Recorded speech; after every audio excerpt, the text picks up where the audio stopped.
বর্তমান সিচুয়েশনে সবচেয়ে চিন্তাগ্রস্ত কারা আছে? তারা হচ্ছে নবম দশমের ক্যান্ডিডেটরা। কেন বললাম একটু মন দিয়ে শোনো। দেখো, একাদশ দ্বাদশের একটা প্রসেসিং কন্টিনিউ হচ্ছে। তাদের সেখানে ভেরিফিকেশন, ইন্টারভিউ, সেখানে কাউন্সেলিং প্রক্রিয়া অবধি শুরু হয়েছে এবং যাদের কাউন্সেলিং হয়েছে তাদের পরবর্তী ভেরিফিকেশনের কাজও শুরু করেছে মধ্যশিক্ষা পর্ষদ। অর্থাৎ না, একাদশ দ্বাদশে কিন্তু প্রক্রিয়াটা একটা কন্টিনিউর মধ্যে আছে।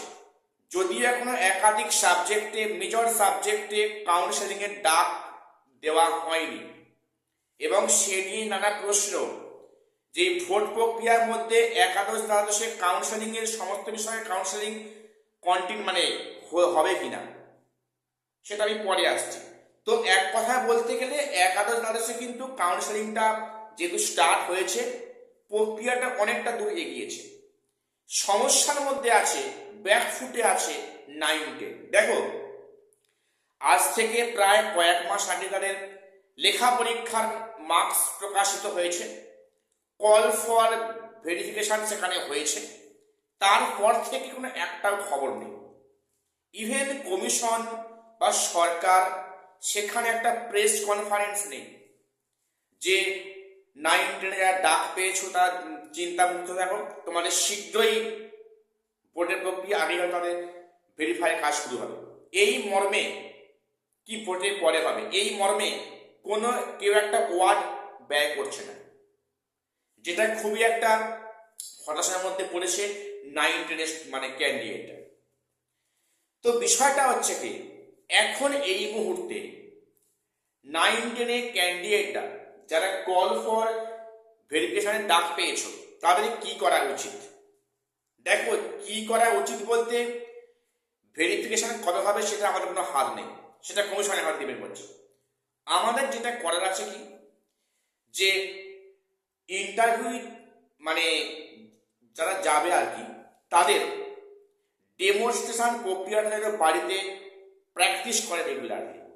দেখো, যখন লেখা পরীক্ষা রেজাল্ট পাবলিশ হয় তারপরে কিন্তু অনেকেই দেখবে যে নতুন উদ্যম নিয়ে ঘরে ডেমো দেওয়া শুরু করেছিল। অর্থাৎ ইন্টারভিউর জন্য তারা প্রিপারেশন নেওয়া শুরু করেছিল। কেউ বাড়িতে আধ ঘন্টা, কেউ 1 ঘন্টা, বা সেখানে কেউ 2 ঘন্টাও সময় ব্যয় করছিল এর পিছনে। এবং দীর্ঘদিন 9-10 কোনো খবর না থাকার ফলে তার মধ্যে কিন্তু ম্যাক্সিমাম ক্যান্ডিডেটরা সেই উৎসাহটা হারাচ্ছে। আমি অনেককেই দেখেছি, ইভেন আমার কয়েকজন ফ্রেন্ড সার্কেলে আছে যারা 9-10 ডাক পেয়েছে এবং তারা শুরুর দিকে রেগুলার 1 থেকে 1.5 ঘন্টা করে ডেমনস্ট্রেশন প্লাস ইন্টারভিউর জন্য স্টাডি করছিল।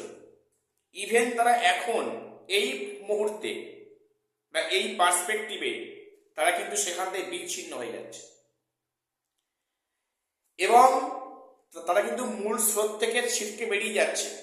তারা সেটা যে প্র্যাকটিস যে একটা কন্টিনিউশন করছিল সেই জিনিসটা তারা কিন্তু হারিয়ে ফেলছে।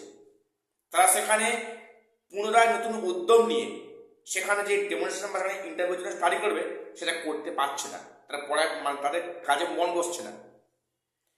আমি একটাই তোমার উদ্দেশ্যে বলবো, দেখো, তোমাদের এখন যেটা করা কি বলতো, তোমরা রেগুলারলি যেমন করছিলে আগে, তোমরা রেগুলারলি কিন্তু ইন্টারভিউর জন্য বাড়িতে প্রিপারেশন কন্টিনিউ করো, ওটা কিন্তু হাল ছেড়ো না। দেখো, তোমাদের ইন্টারভিউ যে কোনো সময় অবশ্যই হবে, এখন না হোক ভোটের পরে বা তারপরে বা 1 বছর পরে। মোটামুটি পরীক্ষা যখন দিয়েছো, তুমি যখন লেখা পরীক্ষা ক্লিয়ার করেছো, তুমি কল ফর ভেরিফাই ডাক পেয়েছো, তোমার ইন্টারভিউ অবশ্যই হবে। তোমাদের ইন্টারভিউ অবশ্যই হবে। কাজেই তোমরা প্রথম থেকে যেমন তোমরা প্র্যাকটিস করছিলে তোমরা সেটা এখনো কন্টিনিউ করে যাও, হাল ছেড়ো না। মনে রেখো, যখন একবার কিন্তু অবশ্যই ইন্টারভিউ তোমাদের হাজির হতে হবে। কাজেই হুট করে বললো যে ভেরিফিকেশন শুরু হয়েছে, দেখো, ভেরিফিকেশন কিন্তু শুরু হওয়ার পর থেকে আপ টু ইন্টারভিউ বেশি টাইম হাতে পাওয়া যাবে না। কাজেই তোমরা সেই কবে ডাকবে সে বর্ষায় না বসে থেকে তোমরা কিন্তু বাড়িতে ইন্টারভিউ এবং ডেমোর জন্য আমি আবারও বলছি তোমরা প্রিপারেশন নেওয়া আরম্ভ করো। তোমরা বসে থেকো না, কিন্তু আমি এটুকুই আপডেট দেওয়ার ছিল আজকে। তো দেখা যাক এই মাসের মধ্যে বা আগামী সপ্তাহের মধ্যে সেখানে 9-10-এর কোনো বিজ্ঞপ্তি আসে কিনা। 9-10-এর একটা হিউজ ক্যান্ডিডেট আছে, সেখানে ভেরিফাই তো 1-2 দিনে হবে না, সেখানে প্রায় 1 মাস 1.5 মাস তো সেখানে প্রক্রিয়া কন্টিনিউ হবে এবং পাটে পাটে ইন্টারভিউ ডাকা হবে। এই প্রক্রিয়া এখনো শুরু হলো না, আর কয়েকদিন পর ভোট ডিক্লেয়ার করে দেবে। আমি জানি না সেটা কমিশন আসলে কি চাইছে। ভোট প্রক্রিয়ার পরে অর্থাৎ মে মাসের পরে যে সময়টা হাতে থাকবে সেই সময়ে ভেরিফিকেশন, ইন্টারভিউ, কাউন্সেলিং, সেখানে যে পুলিশ ভেরিফিকেশন সব কমপ্লিট হবে। তো আমার তো মনে হয় 31শে মার্চ মানে 31শে অগাস্টের মধ্যে কোন রকমে হয়তো একাদশ দ্বাদশের নিয়োগ প্রক্রিয়া সম্পূর্ণ হতে পারে বা হবে, কিন্তু 9-10-এর সম্ভাবনা খুব খুব ক্ষীণ। এটা একটা পরিষ্কার বাস্তব বললাম, ঠিক আছে? তো আজকে এটুকুই আপডেট দেওয়ার ছিল। প্রত্যেকটা চ্যানেলটা সাবস্ক্রাইব করে দেবে এসএসসি বা পিএসসি গুরুত্বপূর্ণ আপডেট সবার আগে পাওয়ার জন্য। আর শেষ করলাম, দেখা হচ্ছে পরে কোনো ভিডিওতে।